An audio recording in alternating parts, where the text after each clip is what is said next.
In our last class on the healthy identity effect, we introduced an important theme that we will continue today and for the next several classes. This theme is that our internal qualities, such as our self-image, our goals, and our personal reasons for losing weight, are much more important for long-term weight loss success than our external qualities, such as different diet and exercise programs. Today's class will extend this theme by examining the invisible but powerful role that our own self-talk habits play in our weight loss success. When you hear about the importance of communication, you probably first think about the communication that occurs between different people. And the quality of your person-to-person communication skills is indeed crucial, serving as the foundation for your romantic and family relationships, your job relationships, and your other friendships. However, even more crucial than the communication that takes place between people is the communication that takes place within a person. Self-talk refers to how we talk to ourselves. As we'll see today, there are large differences in the quality of people's self-talk, and these differences impact essentially every area of a person's life. Health and weight loss, perhaps not surprisingly, are some of these many areas affected by self-talk. And our goal today is to help you to raise your awareness of your own self-talk habits and learn some ways to improve this inner dialogue. Here's our now familiar Psychology of Eating System slide. Today is Class 3 in the Psychology of Eating series, following the Healthy Journey and Healthy Identity topics that we completed this past month. In our next class, we will take on the topic of weight loss motivation. As we've discussed in our last few classes, we live in a society that tends to celebrate style over substance, and this is no less true when it comes to weight loss. The diet, exercise, and supplement programs, for example, get most of the glory in weight loss circles, even though most of weight loss success actually comes down to qualities that are inside the person and invisible to the naked eye. What is surprising when you see the excessive attention given to diet and exercise for weight loss is that the idea of success mostly coming from people's inner qualities is well known. If, for example, you searched for success books from the last century, probably the book that would lead the list is the one written by Napoleon Hill. Consider his title, Think and Grow Rich. This book positively influenced millions of Americans, possibly tens of millions, including most of the leading motivation experts from the last 50 years. Why didn't Napoleon title his book, Go to College and Get Rich? Know the Right People and Get Rich? Or Learn the Stock Market and Get Rich? Instead, from his years of intensive study, Napoleon found that the most important ingredient among the world's most successful people was the quality of their thinking habits. The other books on this slide capture the same theme, just in different areas. Learned Optimism, for example, shows how thinking contributes to happiness and perseverance. The Champion's Mind describes the benefit of specific thinking habits among elite athletes. And Mindset, finally, is a recent and popular book discussing the life-altering power of self-talk across our lifespan from childhood to late adult years. A specific theme of our class today is that better thinking and self-talk skills are necessary if we want better weight loss results. Even though we are discussing weight loss specifically, this formula was recognized by Einstein many years ago in relationship to scientific discovery. In our case, our past thinking habits are what has produced our current state of health and the quality of our bodies today. To have better health and a better body in the future, we must improve the part of ourselves that makes our health and weight decisions. And if we fail to improve in this area, another saying of Einstein will become relevant. This time, his famous saying about doing the same thing over and over again and expecting a different result. Here's a great question for you to consider. How does something like your thinking and self-talk habits, invisible to the eye and intangible to the touch, influence something as physical and as substantial as your weight? Probably the best way to describe the relationship between thinking and weight loss is as a type of domino effect. The quote here, attributed to the businessman Frank Outlaw, summarizes this about as eloquently as I've ever seen. The way that you think becomes the way that you talk, shapes the way that you make decisions, alters the actions that you take, the habits that you form, and ultimately creates the quality of your character and the state of your physical health. This is the same type of gradual domino effect that Napoleon Hill was referring to in his book, Think and Grow Rich. And the fact that our thoughts are subtle and hidden from view is why Napoleon, as dedicated as he was, needed to work so long and hard to finally identify the connection between thinking and success. It is important to recognize that our thinking habits influence our lives in a gradual way rather than an instantaneous way. We can't, for instance, levitate objects in our minds or conjure up bricks of gold on our dining room tables. However, were we committed to achieving these goals, good thinking habits could help us to find solutions for moving even the heaviest of objects or creating vast amounts of wealth over time. It was skillful thinking, for example, and not fancy technology that enabled the ancient Egyptians to devise ways to move multi-ton stones for miles to create the pyramids. Psychologists who have studied thinking habits in people found something that initially surprised many. That is that people are thinking almost all of the time. The conscious mind, and at least in some ways, acts sort of like a motor that runs almost constantly while we are awake. The common pattern that many people experience of near non-stop thinking is one of the reasons for the current popularity of meditation practices, a skill that tends to help people slow down their thinking and to enjoy a greater sense of inner peace. The idea that I want you to consider for this slide is to ask yourself, what kind of thinking characterizes people that are successful? What do you believe are the major differences in how more successful people think versus less successful? And specific to our weight loss topic here, when you consider people that manage their weights very successfully, how do you imagine that these people think in comparison to people that manage their weight very poorly? When do you believe that most people learn how to think? We learn to read and write in our early school years, after all, but there is usually no class on thinking unless you happen to take a philosophy course in college. Instead, thinking, at least in part, seems to come naturally to us as conscious beings. After that, we often pick up most of our thinking skills indirectly from observing other people and how they seem to think. Although we can't see other people's thinking directly, we infer it through their words and their behaviors. This means that people that are particularly influential to us as children, such as our parents, strongly shape our thinking habits at young ages. I've made a couple of statements so far relating our thinking habits to people like Albert Einstein in the world of science, and here's another idea to ponder along these same lines. The similarity I propose between thinking habits and physics is that both share qualities about the process of momentum and change. In the study of physics hundreds of years ago, Sir Isaac Newton observed that an object at rest tends to stay at rest, and that an object in motion tends to stay in motion. This was part of his basic physical laws. As you can see in this picture, an object orbiting the Earth, such as a rocket ship, can continue to orbit indefinitely unless a force causes its trajectory to change. The same is true for a person's thinking habits. Once formed early in life, thinking habits have a kind of momentum, where they tend to maintain the same orbit unless acted upon by a force powerful enough to change them. You can make the analogy that today's class is intended to serve as a type of rocket fuel to help you to change the trajectory of your current thinking.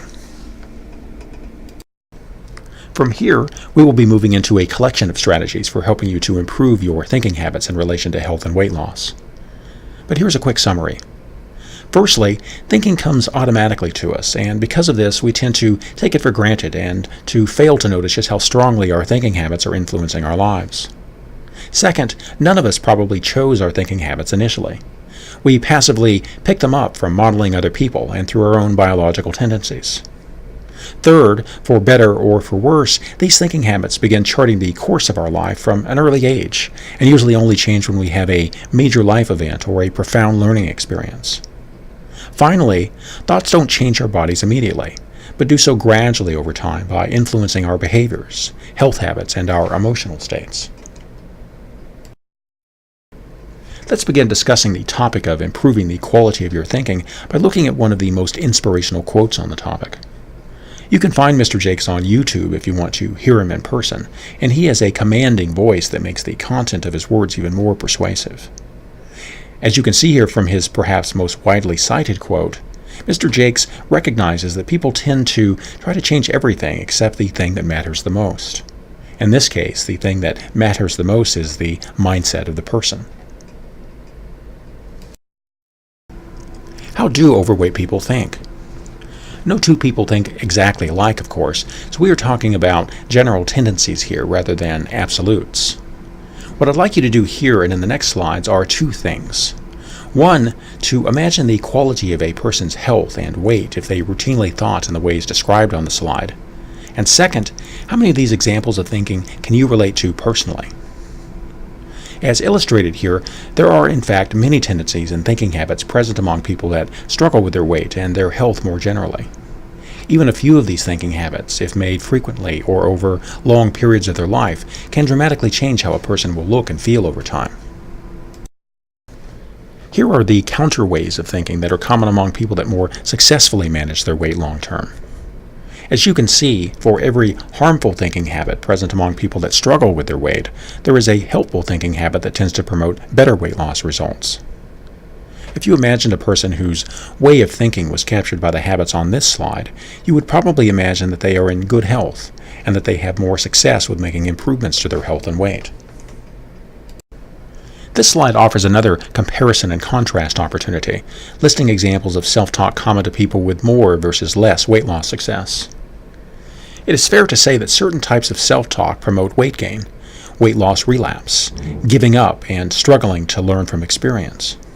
In the same way, it is also accurate to say that certain types of self-talk promote more successful weight loss and maintenance, perseverance and effective responses to setbacks, and the ability to improve from experience. Think about your own self-talk for a moment. Do you do more fat talk or more fit talk? I referred to Dr. Carol Dweck's book, Mindset, earlier today, and here is a summary of the book's theme.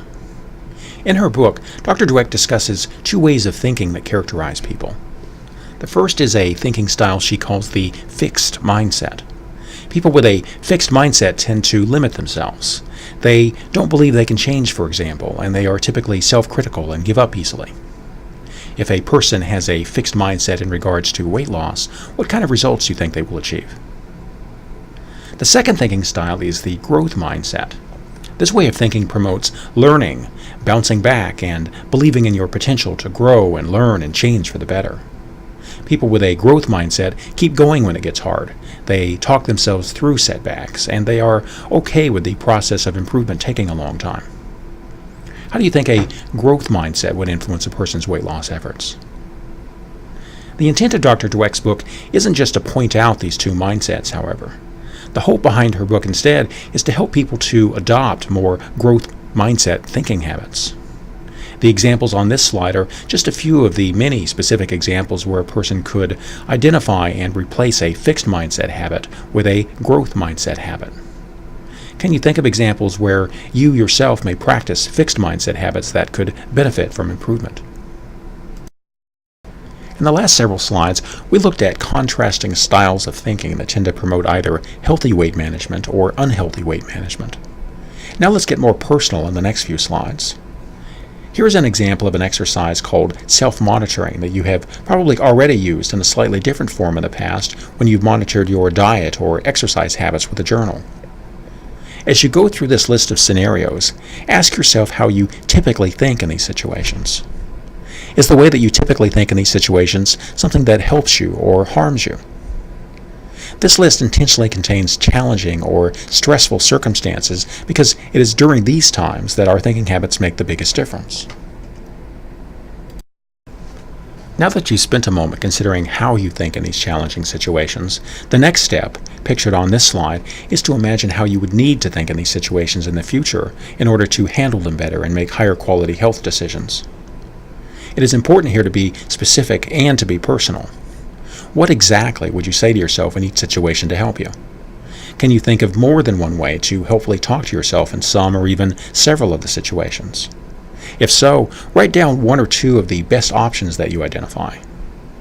Further, when you do so, use the vocabulary and speaking style that is comfortable to you, rather than trying to be someone else. Using words that you don't regularly speak will probably feel unnatural and have a smaller amount of benefit for you. Lastly, think about which of these situations are the most challenging for you. It is these particularly hard or particularly frequent situations that probably need the most attention from you to create better ways of thinking and responding. It is usually much easier and more effective to think of ways to talk to yourself when you are calm and collected, perhaps such as right now, rather than in the middle of the situation itself. A helpful analogy for many people to consider in regard to improving their thinking and self-talk is to compare their brain to their muscles. Brains and muscles have a surprising amount in common. For instance, both have incredible adaptive abilities, changing in response to the types of demand placed on them. Both brains and muscles also atrophy with disuse, a kind of use it or lose it quality, which is why you have to practice mental skills to keep them sharp, just like you need to practice physical skills to keep them sharp. Thirdly, improvements in your brain and your muscles both take time and repetition. You don't turn a couch potato body into an athletic specimen in a day or a week. Similarly, you don't develop high-quality self-talk skills without a sustained period of practice. A final point of comparison regarding brains to muscles is that the current state of both your brain and your body are a close reflection of the mental and physical habits that you practiced over the previous years.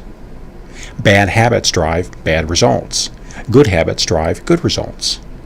We all know about bad physical habits such as smoking, excess drinking, and too much sitting. Such habits can destroy your body over time. Bad thinking habits act in much the same way, except that they destroy you from the inside out. For a better mind, we want to practice a combination of reducing bad self-talk habits and increasing good self-talk habits. To be more specific about the process of developing a stronger and healthier mind, this slide provides a type of recipe. If you compared your mind to a garden, what is going into your mental garden? Is it quality soil, water, fertilizer, and sunshine? Do you have a means of fighting off the insects, or do mind viruses have their way with your garden? You can usefully describe the ingredients that go into a person's mind using the 4 sources listed here: your own self-talk, communication from other people in your life, the material that you read, and finally the material that you view and listen to through technology such as TV, computers, and phones. For most people, these 4 sources make up the primary ingredients that go into their mental gardens. Be honest with yourself here in considering the following question. If you put your self-talk habits, your reading habits, your TV, phone, and computer habits, and finally the communication that you typically receive from your social network into the brain of a young and impressionable person, what quality of mind would that person develop? If the answer is not something that you like, then consider which one or several of these listed 4 ingredient areas are most responsible for the poor results from your mental garden, and use this as a target for making improvements. This and the next slide offer a strategy for improving self-talk called the personal pledge. The personal pledge is a type of personalized value statement or personal philosophy that you rehearse on a regular basis to make it something that becomes a core belief or an automatic way of thinking. The intent is to make the personal pledge something that inspires you by building on your strengths and creating a vision of the person that you believe that you could become. This first personal pledge is one that I created originally for myself. Your version might have some elements in common, or it might look completely different. You needn't have as many statements as I've listed here, but it's also possible that you could create even more if it suited you. At minimum, consider what you would list if you had 3 health-oriented personal pledge statements. What would you write for them? And where could you keep them in order to see them frequently? For example, I keep a personal pledge copy in my primary bathroom at home, and another in my office. The second personal pledge is a variation that I read in the book The Champion's Mind by the sports psychologist Dr. Jem Afremow. Although you can break this pledge into pieces as I have done on this slide, it is intended to be read in a continuous series, like a short story or poem. One of the qualities that I immediately liked about this pledge is that even though it was written primarily for an audience of athletes, the wording is general enough to make it useful and inspirational for people in many different walks of life. A couple of moments ago, we discussed the dual self-talk strategy of striving to decrease our harmful thinking habits and to increase our helpful thinking habits.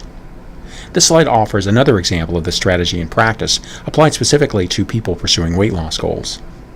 On the left, you see some of the common examples of ways that people talk to themselves that make it difficult for them to engage in healthy eating and exercise behaviors. You might even say that with this kind of thinking, people self-talk themselves right into weight gain.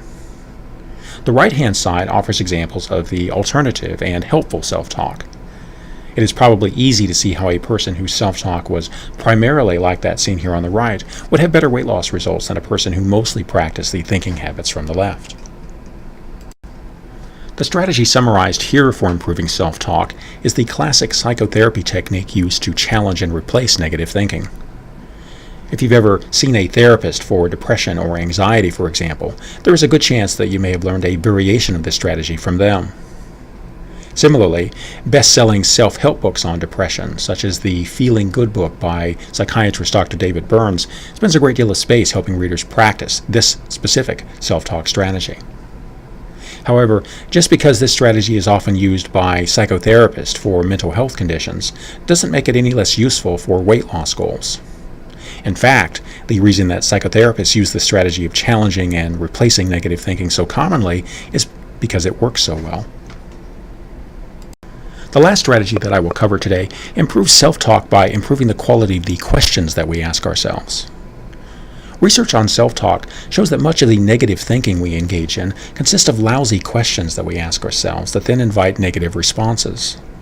For example, some of the most common lousy questions that people ask themselves are questions such as, why does this always happen to me? Why can't I lose weight? And what did I do to deserve this? The famous 20th century columnist Ann Landers was once asked what question she had most often received from her readers across her career. Her answer was, not surprisingly, what is wrong with me? Ann Landers' experience reflects just how widespread these sorts of negative inner questions are among people. With practice, it is both possible and highly beneficial to develop a habit of asking yourself a different type of question that taps into your creativity and potential. These are the solution-focused questions listed on this slide. On an emotional level, what happens with problem-focused questions is that they tend to put us into negative emotional states that limit our ability to problem-solve or maintain effort. Problem-focused questions tend to make us want to quit and to see obstacles as insurmountable. Solution-focused questions, alternatively, activate our imagination and promote positive emotional states that are necessary for creativity and sustained motivation.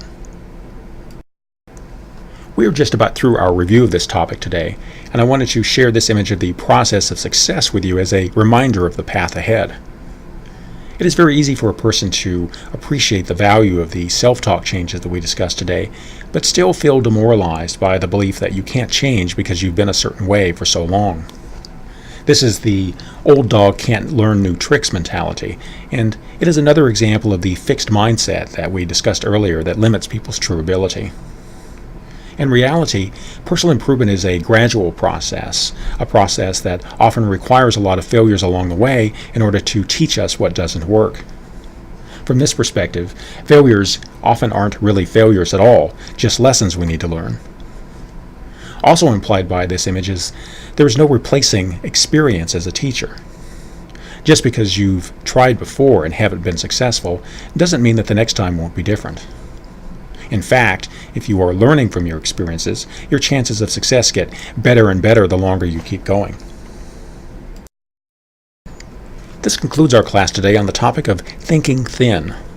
I hope that the class today gave you a new level of appreciation for the role of your thinking habits in your weight loss efforts, and that you found at least a couple of the strategies that we reviewed today helpful for making potential improvements in this area. As always, you can refer to the book here for more details on the subject and review these slides and audio content online at this YouTube link.